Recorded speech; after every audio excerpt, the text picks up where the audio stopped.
So, Vortex, I was just part of a 12-step call, which is pretty cool.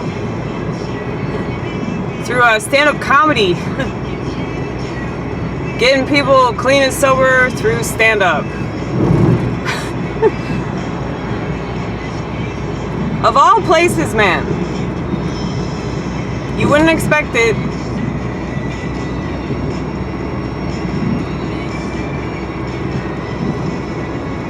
And what's really cool about it is the dude was in one of my videos. And I'm really glad that he's as cool as he is, because I was worried.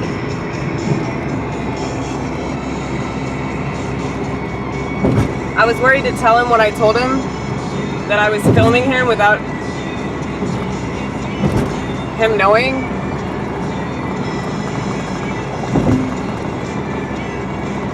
So I shot a video. It was called I Spy a Couple Fighting, and he was part of it. He's got a bunch of tattoos on his face.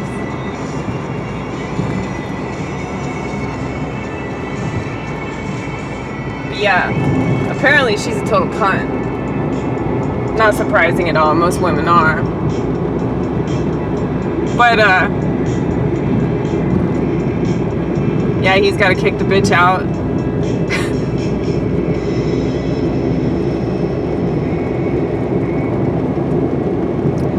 So they're not together anymore.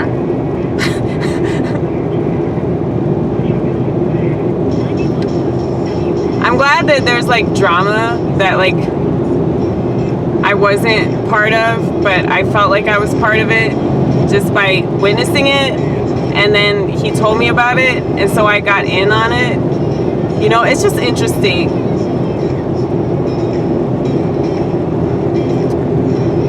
Getting different angles of scenarios. But yeah, he's trying to get into detox and shit.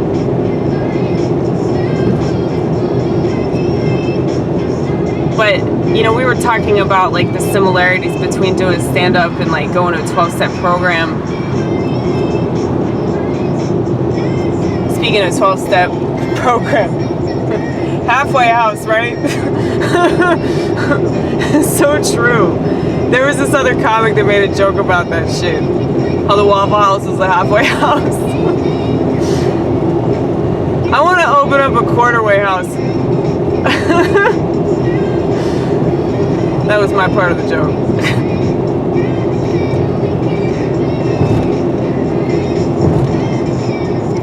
Quarter of the way house, like, because halfway house, that makes it sound like you don't have to be sober the whole time. You know, because they offered for me to stay in a halfway house, and I was like, that doesn't make sense. Like, why would you like go to a house that sounds like the real world sober, you know? Like, that just sounds like a really terrible idea. Just like a house full of a bunch of like recovering alcoholics and drug addicts. That just seems like a bunch of unnecessary drama that's all recovery related, you know? It's already traumatic enough going to meetings because people are so serious. Not that they shouldn't be serious about their sobriety, but what they end up getting serious about is a bunch of petty bullshit, you know, just like the rest of America and society in general. It's like nobody takes seriously what they should take seriously, but what they do take seriously is just a bunch of stupid, gossipy, crappity crap. But anyway, dude, just talking to him makes me miss going to meetings, but I guess I could just talk to him if I missed the 12-step experience. But yeah, he's a pretty cool dude. He's comfortable with himself. Like, something I've noticed, like I noticed that tonight watching him.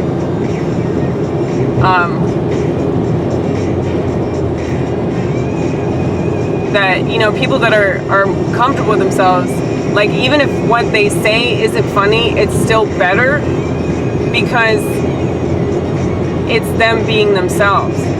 So many people, they have this misconception that comedy is just being funny. And all these people aren't funny.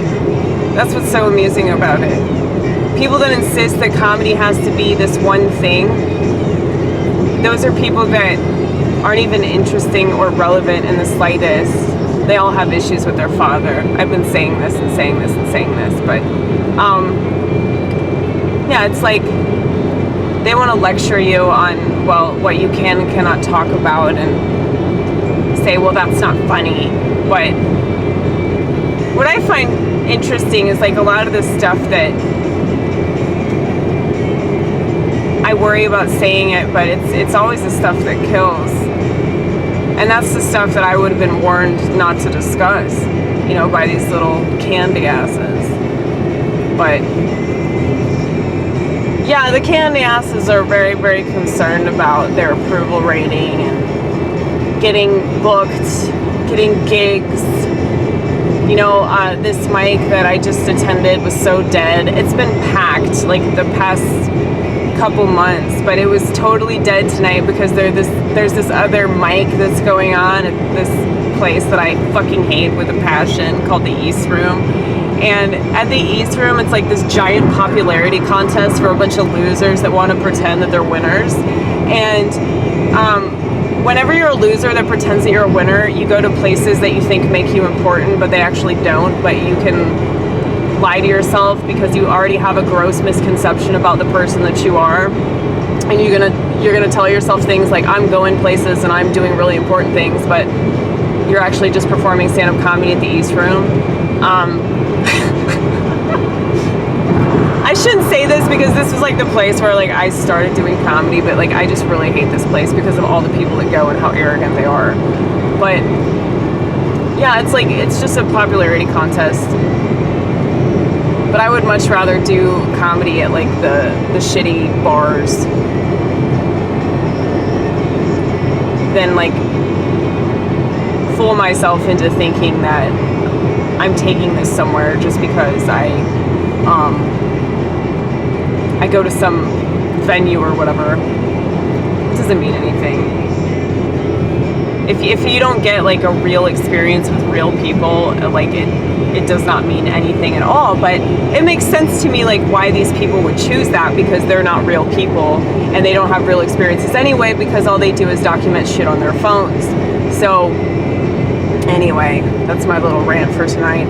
But that's why this mic was dead, because everybody was at this other mic trying to be cool. But they were saying that like all these comics that they hadn't seen in forever, like, were finally out at this mic, and they were like, yeah, I haven't done comedy in like 6 months. It's like, yeah, that's because you're a liberal lunatic, you fucking retard. Like, you should have just killed yourself.